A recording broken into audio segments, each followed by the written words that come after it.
There is a moment that happens in kitchens and living rooms and in front of open refrigerators all over the world every single night with a consistency that borders on the ceremonial. The day is done, the dinner has been eaten, the reasonable decisions have been made, and then, somewhere between 9 and 11 in the evening, something shifts. A pull begins, not quite hunger, not the real kind, not the kind that would be satisfied by anything substantial or nutritious. Something more specific than that, more targeted. The mind moves towards something sweet, something soft, something that requires no preparation and delivers its reward immediately. The chocolate in the cabinet, the ice cream in the freezer, the cookies that were supposed to last the week, and the familiar negotiation begins, the brief resistance, the rationalization, the eventual giving in, followed almost immediately by the equally familiar mixture of satisfaction and mild self-reproach. Most people frame this as a weakness, a failure of willpower at the end of a long day when the reserves are low and the discipline has been spent. They treat it as a character issue, a bad habit to be overcome through better intentions and stronger resolve. They go to bed promising themselves that tomorrow night will be different, and they mean it sincerely, and they are wrong. Because tomorrow night, the pull will return at approximately the same time, with approximately the same intensity and the same specific character, and the reason it will return has nothing to do with how much they want it to stop, and everything to do with what their body is actually doing at that hour. Because the nighttime sugar craving is not a weakness, it is a signal. Multiple signals, actually, converging from different biological systems at the same time of night, creating a convergent pressure towards sweet, high-calorie food that feels personal and psychological, but is in reality deeply physiological. Understanding those signals, following them back to their origins in the hormones, the brain chemistry, the circadian biology, and the metabolic state of the evening body, does not just explain the craving, it dismantles the shame around it and opens the door to actually addressing it at the level where it is actually happening. So let us go through exactly what is happening inside the body during those evening hours when the pull toward sugar becomes most insistent. The story begins long before the craving arrives. It begins in the morning, or in some cases the night before, with the decisions that set the metabolic tone for the entire day. Because the nighttime sugar craving is almost never purely a nighttime phenomenon. It is the final expression of a blood sugar pattern that has been building since the first meal of the day. And to understand how it arrives so reliably in the evening, you have to trace the arc of what blood sugar does across the full span of waking hours. When the first meal of the day is high in refined carbohydrates or sugar, blood glucose rises rapidly. The pancreas releases insulin to bring it back down. If the carbohydrate load was large and fast digesting, insulin response may overshoot slightly, bringing blood sugar down faster than needed and landing it in a range that signals mild fuel shortage to the brain. This produces the mid-morning energy dip, the craving for something sweet around 10 or 11, the need for another coffee or snack to get through to lunch. Lunch, if it is again carbohydrate-heavy without sufficient protein and fat to slow digestion, repeats the cycle. A spike, a crash, another craving, another quick fix. By mid-afternoon, the blood sugar roller coaster has run several loops, and by evening, the body has been through multiple cycles of elevation and correction, each one leaving behind a slightly more sensitized hunger response, a slightly more depleted sense of satisfaction, and a slightly stronger pull toward the most immediate source of glucose available. This is the blood sugar debt model of nighttime cravings, and it is real and well documented. But it is only one thread in a much more complex biological fabric, because even people who eat balanced meals throughout the day and maintain relatively stable blood sugar still experience the pull toward sweet food in the evening, and for them, the explanation requires looking at other systems entirely. The circadian regulation of appetite is one of the most important and most underappreciated factors in the nighttime sugar craving story. Your hunger and appetite are not simply responses to how much you have eaten. They are regulated by a biological clock that runs on a 24-hour cycle and produces predictable patterns of hunger, satiety, and food preference at specific times of day, regardless of what you have actually consumed. This clock is coordinated by the same hypothalamic master clock that regulates sleep and wake cycles, cortisol rhythms, and body temperature. And one of its consistent features in human beings is a genuine circadian increase in appetite in the evening hours, peaking roughly between 8 and 11 at night. This evening appetite increase is not random. Researchers believe it has evolutionary roots in the energy storage needs of our ancestors, for whom the evening hours represented the last opportunity to consume and store fuel before the overnight fast. The circadian system pushed hunger upward in the evening to maximize caloric intake before the night, when food would be unavailable. In the modern world, where food is never unavailable, this ancient appetite rhythm produces a biological pressure toward eating in the evening that arrives every night, whether you are hungry in any conventional sense or not. And the circadian system does not just increase appetite generally in the evening. Research has shown that it specifically increases preference for sweet, high-fat, high-calorie foods during these hours. The body is not just hungry at night, it is specifically oriented toward the most energy-dense options available, because those are the options that would have most effectively served the goal of energy storage in the ancestral environment. The hormonal landscape of the evening reinforces this circadian appetite signal with its own set of contributions. Leptin, the hormone produced by fat cells that signals satiety and tells the brain that energy reserves are adequate, follows its own daily rhythm. Leptin levels are lower in the afternoon and early evening and rise through the night, reaching their peak in the early morning hours. This means that in the evening, precisely when the circadian appetite increase is pushing hunger upward, one of the primary hormonal brakes on that hunger is at a relatively low point. The signal to eat is rising. The signal to stop is lower than it will be later. The body is in a window of heightened appetite vulnerability that is built into its normal daily hormonal cycle. Ghrelin, the hormone that actively stimulates hunger and drives food-seeking behavior, adds another layer. Ghrelin follows a rhythm that produces a secondary evening peak in many people, a hormonal push toward eating that is distinct from the genuine hunger of caloric need and is instead driven by the body clock and by habit reinforcement. Every time a person responds to the evening ghrelin signal by eating something sweet, the association between that time of night and the expectation of food becomes stronger. The ghrelin response at that hour becomes more reliable. The craving becomes more conditioned. What began as a biological signal becomes, over time, a deeply entrenched learned expectation, and the two, the hormonal and the conditioned, become nearly impossible to separate by feel alone. Insulin sensitivity provides another piece of this picture.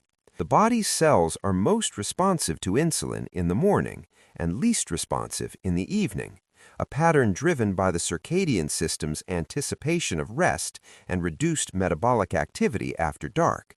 This means that carbohydrates consumed at night produce a larger and more prolonged insulin response than the same carbohydrates eaten at noon. Blood sugar rises higher, it stays elevated longer, and the metabolic cost of the sweet thing eaten at 10 in the evening is significantly greater than the metabolic cost of the same sweet thing eaten at 2 in the afternoon. But the craving does not know this. The craving is responding to signals that long predate the nutritional science that would make this information meaningful. Now let us go to the brain, because the neurochemical story of nighttime sugar craving is where the mechanism becomes most intimate and most personal. The brain's primary reward system, built around the neurotransmitter dopamine, is calibrated throughout the day by the experiences and substances it encounters. Dopamine is released in response to pleasurable experiences, including the consumption of sweet, high-fat foods, and it drives the motivation to seek those experiences again. But dopamine is not just about pleasure. It is about anticipation. It is about the wanting as much as the having. And the wanting becomes strongest when the brain is in a state of reduced stimulation, reduced task engagement, and reduced alternative sources of reward. The evening hours are precisely this state. The demands of the day have ended. The cognitive engagement with work or tasks or social interaction has largely ceased. The brain is in a lower arousal state than it was during the active hours of the day, and in that lower arousal state, the dopamine system becomes disproportionately sensitive to the most reliable source of quick reward available. Food, and particularly sweet food, delivers a dopamine response that is fast, reliable, and consistent. It is the most immediately available source of neurological reward in most people's evenings. And a brain that is understimulated, looking for something to elevate its dopamine tone, will orient toward that source with a pull that feels impossible to distinguish from genuine desire. Serotonin adds another dimension that is frequently overlooked. Serotonin is a neurotransmitter deeply involved in mood, emotional stability, and the sense of comfort and well-being. Its production in the brain depends on the availability of tryptophan, an amino acid that must cross the blood-brain barrier to be converted into serotonin. Carbohydrates, and specifically sugars, facilitate tryptophan entry into the brain through a mechanism involving insulin. When insulin is released in response to sugar consumption, it drives competing amino acids out of the bloodstream and into muscle cells, leaving tryptophan as the dominant amino acid available for brain uptake. More tryptophan crosses into the brain, more serotonin is produced, and the result is a genuine and immediate improvement in mood and comfort. This is not metaphor. The sweet thing at night actually produces a measurable neurochemical shift toward calm, comfort, and positive affect. The people who describe their nighttime sugar habit as emotional eating are more right than they know, because the emotion they are regulating is a genuine biochemical state, a serotonin deficit that develops in the evening for a variety of reasons, including the natural daily cycle of serotonin production and the depletion of emotional and cognitive resources that accumulates across the day. The body has learned, through repeated experience, that sugar restores the neurochemical balance that the evening disrupts. It is not random that the craving is for sweet things specifically. Sweet things work neurochemically in the exact way the evening brain needs them to. The role of sleep deprivation in nighttime cravings deserves its own careful examination. When a person is not getting adequate sleep, or when the quality of their sleep is poor, the hormonal consequences include elevated ghrelin, reduced leptin, elevated cortisol, and increased activity in the endocannabinoid system, which modulates food reward and craving in ways that parallel the effect of cannabis on appetite.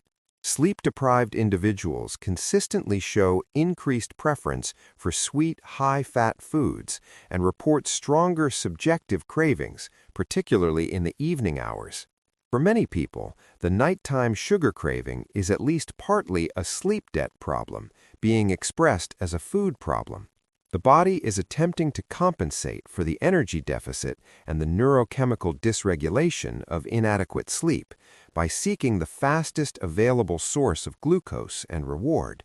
The craving feels like desire. It is partly desperation. The role of dietary restriction and the psychology of forbidden foods adds another layer of complexity that is worth understanding fully. Research on dietary restraint has consistently found that the act of labeling a food as off-limits increases both the craving for that food and the likelihood of consuming it in excess when the restriction eventually breaks. The brain responds to scarcity, real or imposed, with heightened attention and desire for the scarce thing. This is partly neurological. a dopamine response to novelty and anticipated reward, and partly psychological, the intensification of desire that comes from prohibition. People who spend the day restricting their intake and avoiding sugar are not building resistance to the evening craving. They are, in many cases, building exactly the neurological conditions that make the evening craving more powerful and less manageable than it would have been if the food had not been restricted in the first place. There is also the habit architecture of the evening that reinforces the craving through classical conditioning in ways that eventually make the desire feel entirely autonomous. The sequence of events that typically precedes nighttime eating, sitting on the couch, turning on the television, transitioning out of the active role of the day into the passive mode of the evening, becomes through repetition a conditioned trigger for the expectation of sweet food. The couch becomes a cue, the television becomes a cue, the specific time of night becomes a cue. The body has learned to anticipate the sweet reward in these contexts and begins generating the neurochemical precursors of craving, the dopamine anticipation response, the slight rise in ghrelin, the shift in attention toward food, before any conscious desire has been registered. The craving feels like it arises from nowhere. It is actually arising from everywhere, from the accumulated conditioning of hundreds of evenings spent in the same environment, making the same choice. Understanding all of this, holding the full picture of what is actually driving the evening pull toward sugar, does something important to the experience of the craving itself. It removes the moral dimension. The craving is not evidence of weakness or poor character. It is the output of a biological system responding to circadian signals, hormonal rhythms, neurochemical needs, stress responses, sleep pressure, and deeply conditioned habit patterns, all converging at the same time of day with the same consistent message. Willpower was never an adequate tool for addressing this, because willpower is a daytime resource that is at its lowest precisely when the craving is at its highest. Fighting the evening craving with morning resolve is like trying to solve a plumbing problem with a hammer. The tool does not match the problem. What does match the problem is working with the biology rather than against it. Stabilizing blood sugar through the day by including adequate protein and fat with each meal reduces the blood sugar debt that amplifies the evening craving. Eating a protein-rich dinner specifically reduces ghrelin and supports stable blood sugar through the evening hours. Getting adequate and consistent sleep addresses the hormonal imbalance that sleep deprivation contributes to the craving cycle. Managing the stress load, particularly in the hours before bed, reduces the cortisol-driven appetite signal that keeps the hypothalamus pushing toward food after dinner.